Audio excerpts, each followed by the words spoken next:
Bismillahirrahmanirrahim. Assalamualaikum warahmatullahi wabarakatuh. Selamat pagi dan salam sejahtera bagi kita semua. Yang terhormat dosen pengampu mata kuliah Bahasa Indonesia, Ibu Dr. Hasriani MPD. Pada kesempatan hari ini saya akan membawakan pidato yang berjudul Melawan Hoaks dengan Daya Pikir yang Kritis. Izinkan saya menyampaikannya. Di era kecepatan informasi ini, kita tidak lagi kekurangan data, justru kita tenggelam di dalamnya. Terdapat beberapa ancaman terbesar kita, bukan hanya minimnya informasi, melainkan maraknya hoaks dan misinformasi yang makin menyebar sebagai fakta. Hoaks bukan sekedar lelucon, ia adalah racun yang dapat merusak kepercayaan dan memecah masyarakat dan menjatuhkan kita dari kebenaran. Oleh karena itu, dalam kesempatan ini saya akan menekankan bahwa kemampuan membedakan fakta dan fiksi yaitu daya pikir kritis dan satu-satunya senjata paling ampuh bagi kita. Saya akan membahas 3 hal penting. Yang pertama yaitu mengapa hoaks begitu berbahaya. Kedua, saya akan menjelaskan bagaimana cara kerja dan daya pikir kritis tersebut. Dan yang ketiga adalah bagaimana cara kita menjadi garda terdepan melawan kebohongan yang ada. Hadirin, hoaks memiliki ciri-ciri yang mencolok meskipun seringkali tersamarkan oleh kemasan yang meyakinkan. Ciri utamanya adalah judul yang sensasional, provokatif, dan emosional, seolah-olah memaksa kita untuk mengkliknya tanpa berpikir. Ia seringkali menyantumkan nama institusi besar atau tokoh penting, namun tidak menyertakan di mana bukti resminya.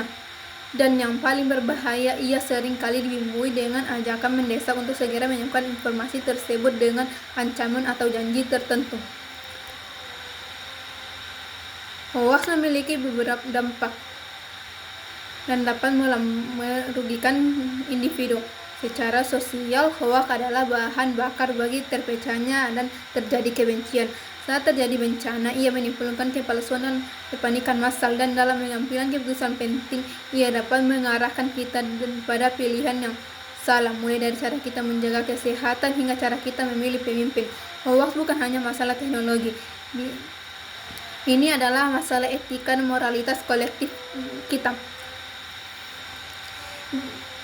Jika hoaks adalah penyakit, maka daya pikir kritis menjadi pesimis atau sinis.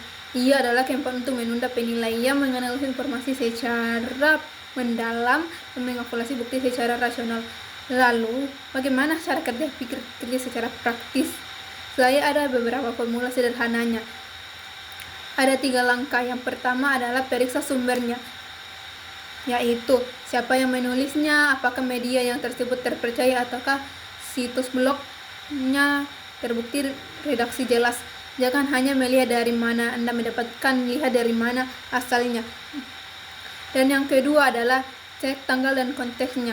Seringkali hoaks adalah berita lama yang diungkit kembali. Pastikan informasi itu relevan dengan sekarang.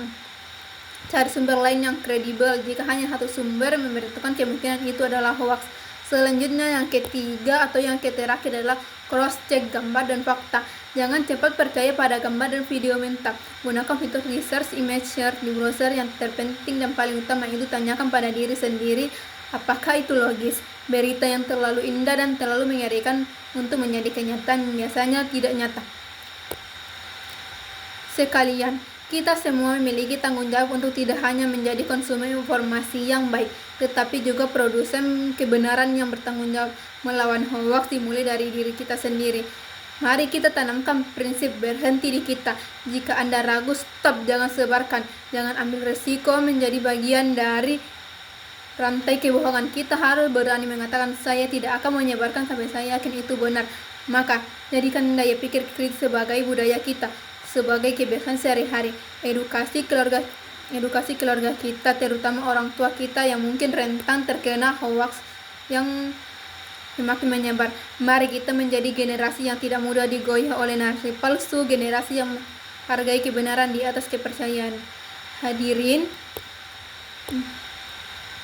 Kita hidup di tengah di mana kebohongan bisa menyebar 10 kali lebih cepat dari kebenaran, tetapi kita memiliki kekuatan untuk mengubahnya. Ingatlah pesan dari tokoh ternama, pengetahuan adalah kekuatan, namun karakter adalah segalanya. Daya pikir kritis memberi kita pengetahuan, tetapi integritas dan memungkinkan pengetahuan itu demi kebenaran. Mari kita berkomitmen hari ini untuk menjadi individu yang kritis, bertanggung jawab, dan berani menghentikan kebohongan. Lawan hoaks dengan kecerdasan, bukan dengan emosi. Terima kasih atas perhatiannya. Sekian. Wassalamualaikum warahmatullahi wabarakatuh.